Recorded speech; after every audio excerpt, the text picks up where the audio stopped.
ওর স্বপ্ন হলো লেগুনার ড্রাইভার হবে, ও হয়ে গেছে হলো উপদেষ্টা। এই 40 বছর জাতীয় পার্টি যত ক্রাইম করছে তার চেয়ে বেশি ক্রাইম এই 6 মাসে এনসিপি করছে। ঢাকা ভার্সিটির স্টুডেন্টের স্বপ্ন ছিল কি বলে লেগুনা চালানো, না? আচ্ছা, এটা মাইনা নিলাম, ধরার ক্ষেত্রে মাইনা নিলাম, ঠিক আছে, লেগুনা চালানো। কিন্তু 40 বছরের অপরাধ যে ভুল করছে বা মাইরিং করছে, এটা নাকি এনসিপি 6 মাসে করছে। এটার কোনো প্রুফ আছে? এ আবাল চোদারে বসাইছে কেউ এখানে? এ যে কথা বলে, কথার কোনো লজিক নাই। আর এর ইন্টারভিউতে আনে কে? আমি এটা বুঝি না। এর ইন্টারভিউয়ে আনে কে? আনে এটা মানে কেন আনে? এর কী যোগ্যতা আছে? এই যে উপদেশটা হয়েছে, সে নাকি স্বপ্ন ছিল যে লেগুনা ড্রাইভার হবে। হ্যাঁ, তুই স্বপ্ন জানস? স্বপ্ন কারে বলে?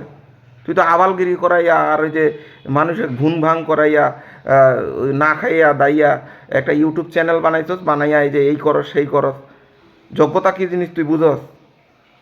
উপদেশটা সে এমনি হয়েছে। হ্যাঁ, আর 6 মাসে অপরাধ, 6 মাসে নাকি 40 বছরের অপরাধ নাকি 6 মাসে এনসিপি করে ফেলছে।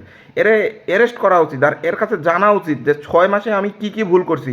এনসিপির যে সদস্য যারা আছে এরাও কেন জানতে চায় না যে আমরা 6 মাসে কি কি অপরাধ করছি, তুই দেখা।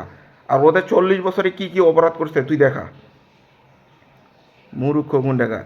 আরে তারেক এই আমি বুঝি না, এই কথা কথা যে বলে, কথা কোনো লজিক নাই, কোনো ইয়ে নাই। আর এরা ইন্টারভিউতে ডাকে কেন আমি বুঝি না। যারা ইন্টারভিউতে ডাকে এদের কি নলেজ নাই?